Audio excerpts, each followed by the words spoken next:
بسم اللہ الرحمن الرحیم 19 رمضان۔ جیسے ہی آپ مسجد کوفہ میں پہنچے تو جو انسان مسجد میں سوئے ہوئے تھے ان کو آپ نے جگایا۔ ان میں آپ کا قاتل عبد الرحمن ابن ملجم بھی تھا۔ اس نے جیسے ہی حضرت علی کو دیکھا تو حضرت علی نے فرمایا، فجر کے وقت اللہ کے گھر میں سونا اللہ کو پسند نہیں، اٹھو اور اپنے فعل کو سر انجام دو۔ یہ کہہ کر آپ محراب کی طرف چلے گئے اور اذان دینے لگے۔ جب مسجد کوفہ میں حضرت علی کی اذان گونجنے لگی تو پوری کائنات میں سوگ برپا ہو گیا۔ چرند برند جنات چیخنے لگے اور حضرت جبرائیل علیہ السلام تمام انسانوں سے کہنے لگے، اے انسانوں، آج آخری مرتبہ علی کی آواز میں اذان سن لو۔ حضرت علی اذان دے کر مصلی عبادت پر آئے۔ اللہ کی عبادت کر ہی رہے تھے کہ جیسے ہی آپ نے سجدہ کیا تو عبد الرحمن ابن ملجم زہر سے ڈوبی ہوئی تلوار حضرت علی کے سر پہ دے مارتا ہے اور پوری مسجد میں قیامت برپا ہو جاتی ہے۔ تمام چاہنے والے زاروں کی طرح رونے لگ جاتے ہیں۔ حضرت علی کا مسلح خون سے رنگین ہو گیا۔ آپ کے سر کا خون آپ کے چہرے اور داڑھی پر آ لگا۔ کچھ چاہنے والے اس معلوم کو ڈھونڈنے لگے جس نے حضرت علی کو ضرب ماری تو کچھ حضرت علی کے سر کا خون صاف کرنے لگے۔ اتنی دیر میں حضرت علی نے فرمایا، اے حسن، یہ نماز فجر کا وقت ہے، پہلے نماز مکمل کرواؤ، اس کے بعد مجھے دیکھنا۔ حضرت حسن نے نماز پڑھائی اور مسجد میں موجود تمام مسلمانوں نے نماز پڑھی۔ جیسے ہی نماز ختم ہوئی تو عبد الرحمن ابن ملجم جس نے حضرت علی کے سر پر وار کیا تھا اس کو پکڑ کر حضرت علی کے سامنے لایا گیا اور کچھ چاہنے والے شہد کا شربت بنا کر لائے۔ جیسے ہی حضرت علی نے اپنے قاتل کے چہرے پر خوف دیکھا تو اپنے چاہنے والوں سے فرمانے لگے کہ اس شربت کی مجھے نہیں بلکہ میرے قاتل کو ضرورت ہے، یہ شربت اسے پلا دو، اور دیکھو اس نے مجھ پر ایک وار کیا ہے، اس پر بھی ایک ہی وار کرنا، اور پھر اگر یہ زندہ بچ جائے تو اسے آزاد کر دینا، دیکھو اگر یہ اس وار سے مر جائے تو اس کے جسم کی اعضاء نہ کاٹنا، کیونکہ میں نے اللہ کے رسول سے سنا ہے کہ اللہ کے نزدیک سب سے بدترین انسان وہ ہے جو مرے ہوئے انسان کے جسم کے حصے کاٹتا ہے۔ آپ کا یہ فرمانا تھا کہ آپ کے چاہنے والے آپ کے عدل و انصاف کو دیکھ کر رونے لگے۔ پھر آپ فرماتے ہیں، حسن، حسین، عباس، چلو مجھے گھر لے چلو۔ آپ اپنے بیٹوں کے سہارے جیسے ہی گھر کے قریب پہنچتے ہیں تو فرماتے ہیں، عباس، سب چاہنے والوں کو کہو کہ واپس اپنے گھر چلے جائیں۔ تو کسی نے عرض کیا، یا امیر المومنین، یہ سب آپ کے چاہنے والے ہیں، اس حالت میں آپ کو کیسے چھوڑ کر چلے جائیں؟ تو حضرت علی نے فرمایا، کیونکہ میرے حملے کی خبر مجھ سے پہلے میرے گھر پہنچ چکی ہے اور میری بیٹیاں زور زور سے رو رہی ہیں، اور میں نہیں چاہتا کہ میری بیٹیوں کی آواز میرے چاہنے والوں کے کانوں تک پہنچے۔ اور پھر تمام چاہنے والے وہیں رک گئے۔ جیسے ہی حضرت علی گھر تشریف لاتے ہیں تمام بیویاں روتی ہیں۔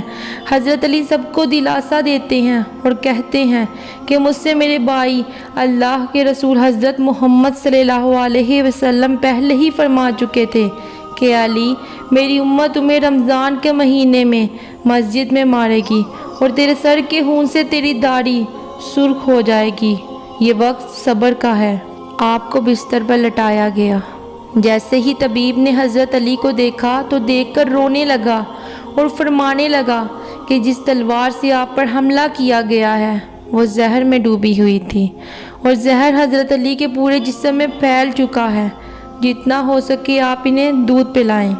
جیسے ہی یہ خبر کوفے کی گلیوں تک پہنچی تو کوفے کے یتیم بچے اپنے اپنے حصے کا دودھ لیے حضرت علی کے گھر پر آتے ہیں اور بآواز بلند کہتے ہیں، یا حسن، یہ ہمارے حصے کا دودھ ہمارے مولا کو پلائیں، ہم ایک مرتبہ یتیم ہو چکے ہیں، دوسری مرتبہ یتیم نہیں ہونا چاہتے۔ حضرت علی بستر شہادت پر بھی مسلسل اللہ کا ذکر کرتے رہے۔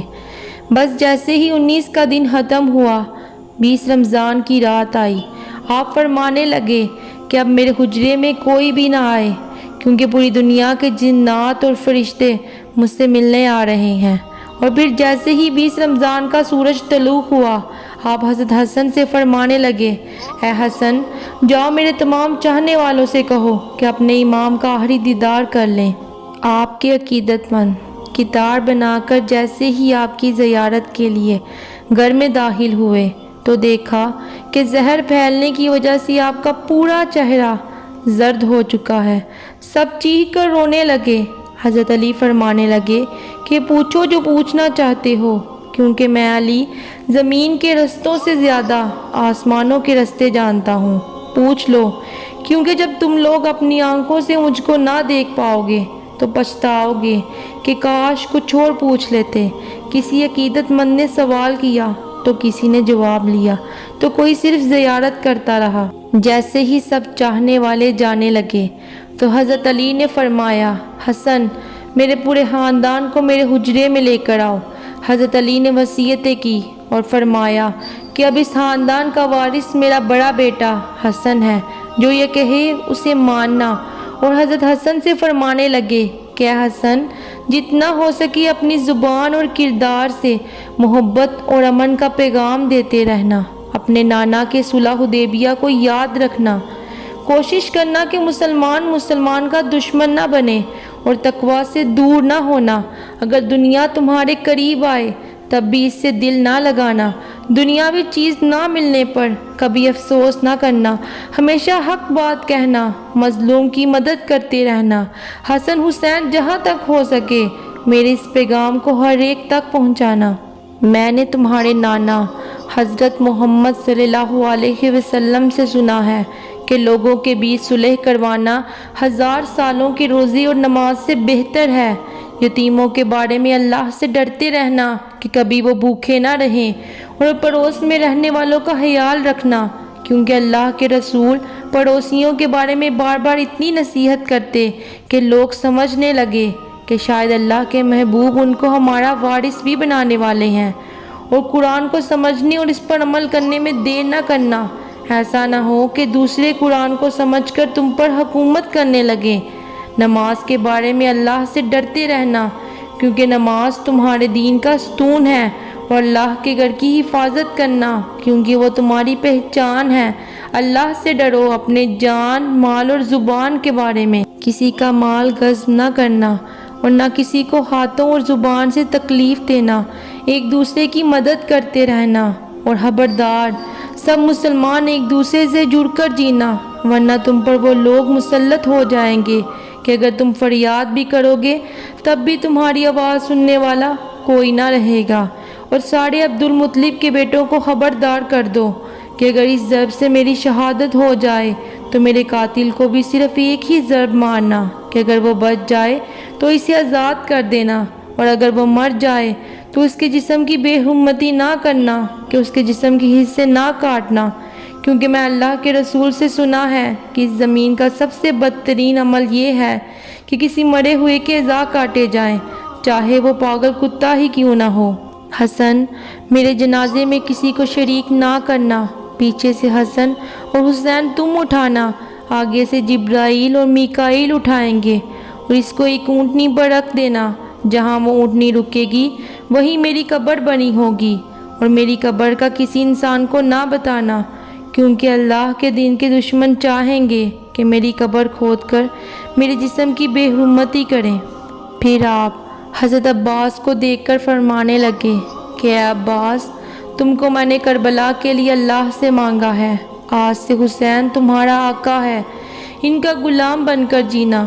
پھر حضرت حسین کو دیکھا اور رو کر فرمانے لگے کہ اے حسین، تیری شہادت کی خبر تیرے نانا تیری آمد کے وقت ہی سنا دی تھی۔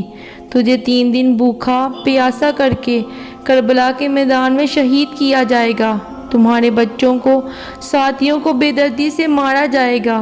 حسین، تیری شہادت کے بعد میری بیٹیوں کو، تیری بہنوں کو رسیوں میں قید کر کے اسی کوفہ اور شام میں پھرایا جائے گا۔ حسین، اللہ کے دین کے لیے صبر کرنا، اور جب وقت آخر آئے تو اپنی بہنوں اور بیٹیوں سے نصیحت کرنا کہ اسلام کے لیے صبر کرتے رہیں، اور قدم قدم پر لوگوں کو یہ گواہی دیتے رہیں کہ اللہ کے سوا کوئی عبادت کے لائق نہیں، حضرت محمد صلی اللہ علیہ وسلم اللہ کے رسول ہیں۔ بس اتنی دیر میں آپ فرمانے لگے، سلام یا رسول اللہ۔ سارا خاندان چیخ کر رونے لگا اور کہنے لگا کہ ہمارے مولا، کیا ہمارے درمیان اللہ کے رسول موجود ہیں؟ حضرت علی مسکرا کر فرماتے ہیں، ہاں، اللہ کے محبوب اور تمہاری ماں فاطمہ الزہرا مجھے لینے آئے ہیں۔ پورا گھر زاروں کی طرح رونے لگا اور یوں حضرت علی اپنی آنکھیں بند کر لی، آپ کی وصیت پر عمل کرتے ہوئے۔ آپ کے جنازے میں کسی کو بھی شریک نہ کیا گیا۔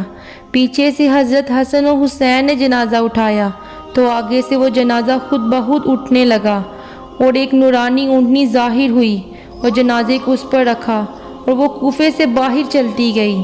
ایک ویران جگہ پر اونٹنی جا رکی جہاں ایک چمکدار پتھر تھا۔ جیسے ہی امام حسن و حسین نے اس پتھر کو ہٹایا، اس پتھر کے نیچے ایک قبر بنی ہوئی تھی۔ اس پر لکھا ہوا تھا کہ یہ قبر اللہ کے نبی نوح نے بنائی ہے، اللہ کے ولی علی ابن طالب کے لیے۔